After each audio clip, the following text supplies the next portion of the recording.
talking with Josh Halpern, who is a former US diplomat who has lived and worked extensively all over the world, including India, China, Spain, Latin America, and is currently the head of omni-channel international partnerships for BigCommerce. Josh, it's so great to have you here today. Please tell us a bit more about what you do. So I served in China for a number of years running a market entry strategy for US companies getting into the China market. I now run international partnerships. We work on projects with Latin America, with Asia, with Europe. And then I actually have the van ambassador. Where is it, that side? That is the van. I travel around in a van interviewing brands on how they're staying local and going global, and then bringing together influencers, or in China they would call them KOLs, key opinion leaders, together to understand and tell stories on cross-cultural understanding. You've obviously had a lot of experience in different contexts around the world. What are some of your thoughts around the skills and attributes this workforce needs?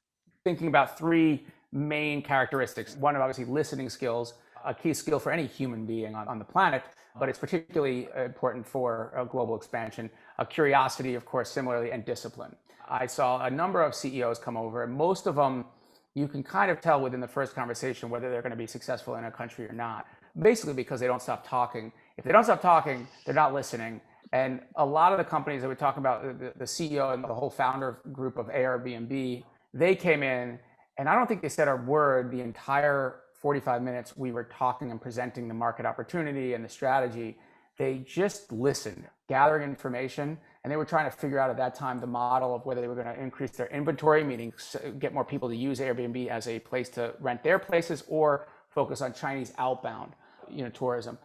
They had a very specific problem, but they wouldn't have solved it if they took the same model they take everywhere. They had to listen to the market needs and really be open to people and not prejudge them. Similarly, Buffalo Wild Wings, traditionally in the US, they sell wings and it's a sports thing. Well, Chinese people don't necessarily go to a wings place and watch TV. They also don't touch wings with their hands. They like to have gloves on.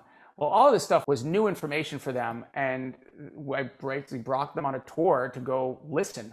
And that determined whether or not they were ready as a company to listen. And that's a skill set that leaders of companies today need to understand is, are they ready to listen? Are they really listening? And that's something kids can learn in anything. And I really believe that this doesn't have to manifest itself under a curriculum of global competency or language skills. You can teach your kid in your classroom or in any country around the world that has no exposure to the outside world. That skill set should still be taught. How do you listen to people? You talked about not prejudging them or the differences in culture around etiquette, dining etiquette. Can you just drill down on that a little bit more before we move on to number two? There's a skill set that I would say is, we used to do this in acting school. I'm also a trained actor, a skill set I never knew was going to be as important as it is today. We would sit there and just listen to somebody for 3 minutes straight and they would talk. I was so embarrassed at how challenging that was. But that's an exercise everyone should do. Every classroom should start out pairing up kids and having one person listen to the other. And then that brings up kind of another side to this, which is understanding yourself. You can't listen to somebody effectively unless you understand also yourself. Why? Because you have to understand also what are the preconceived notions you have, the prejudging you have, and what are the barriers in your background and culture that lead you one way versus the other. You don't have to change who you are. And as a nation, we're not saying you have to change it, but if you're not familiar with your history, your background as a nation or as a person, then you cannot understand somebody else because you can't put it in a context. You sit down with other diplomats, you sit down with other partners. Most of the questions that you're fielding are about you. They want to know who you are just as much as you want to know them. The moment that I see eyes glaze over when that connection is lost is when someone asks me a question that I should know about myself or about the country I'm from. And they're like, wow, I don't understand.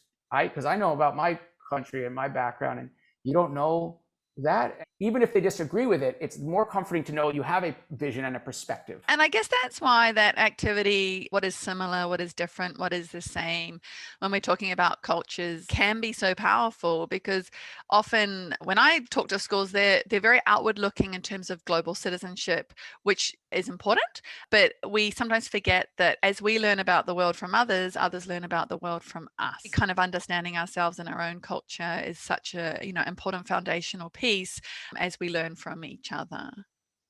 Yeah, very true. Tell me about curiosity. That's similar. Obviously, the ability to listen is driven by the genuine interest and curiosity.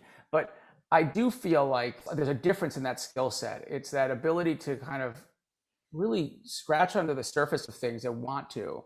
That's a skill set you don't need to have a global environment to do. Kids need to understand. If they don't understand something, that's not, oh, who do I ask about that? It's how do you get that experience to say, I want to learn more myself? You can't tell somebody to go learn more. You have to get them to find the connection to desire it.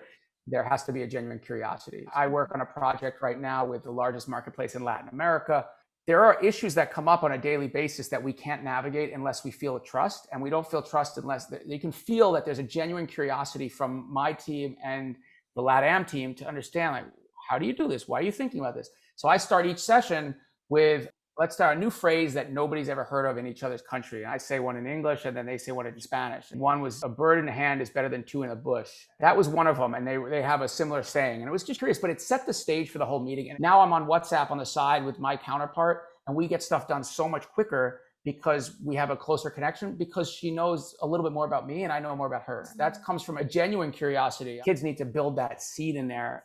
Otherwise, there's a lot of isolation, even now, and especially now in a virtual world. It's very hard to be truly kind of curious if you've got mindsets about things, because you're very quickly going to come up against a lot of barriers. Even on a national level, let's be honest, there are people in rural parts of every country that have a perceived idea from the outside that they are not curious, or they're not interested, or they're not open to other ideas. The reality is they are, but their world is a smaller circumference, and they're not confronted with different people as often in your face as in an urban environment or as in a global environment. It's just a question of exposure. Human beings, I believe, are fundamentally very similar around the world, but there's a reason why people who are not bombarded with new things train themselves to kind of be insular. And you need to, as an educator, I think, break down those barriers, put people in uncomfortable positions, which leads up to the third topic, which is discipline, the discipline to keep going. It's very easy for a kid when confronted with a challenge to not push forward. The discipline to say, I'm going to keep listening and I'm going to learn more, even if I'm uncomfortable, is important. I do an exercise with students. When I work with students, we set up a block in the room. I think I did this actually with us when we did Beijing Improv Theater Troupe. If you don't know anything about LADA, you should look that up. We would have students run, and then they jump off a block and they land in front of a half circle of their colleagues, and they let themselves be seen. And it's actually a very emotional experience for many people. You're sitting there in silence and you're being seen. And similarly, you're seeing those people for the first time in a way, and you're disciplined to go through that uncomfortability. And some people will stop right there, and after a second, they're like, okay, this is uncomfortable, and they kind of laugh through it and they're done. That's not the exercise. The exercise is to not do that, but to also not hide that and just be still. But that's a discipline that kids need to learn early on. It kind of reminds me of, there's a great diagram that talks about your zone of comfort and then your learning zone. That's a little bit uncomfortable. And then you kind of have this panic zone where you've just kind of stepped out of that and you feel uncomfortable. Yeah. Acknowledging those zones and understanding where you are. And sometimes we hear this word weird. Oh, that's weird. It's not weird. It's different. Maybe they think what you're eating is weird or what you're wearing is weird. So it's not weird, because weird is negative. It's different. Weird, normal, all those things are things I try to work with my son to remove from his vocabulary. The reality is, if you really think about it, what does it mean to be politically correct? It means trying to remove vocabulary that has an undertone that's counterproductive. I think what you're talking about, that exercise, is we call it burbuja, the bubble, and we would have people determine what their bubble is. We walk around the room, and if you get too close to somebody, that person's allowed to take a step and move. It's essentially the same exact experience as global travel can be done in a classroom of 20 by 20, where kids are walking around the room. They are not allowed to touch each other. They take one step at a time, and each person can take one step closer or farther depending on their comfort level. You start to see these moments bubble up where there's a whole story taking place. No one's speaking. I know, how does that happen? Because people are listening to each other, listening to their comfort zones of themselves and others, and they're starting to build that skill set. And that is absolutely the same thing you do when you land in a new country.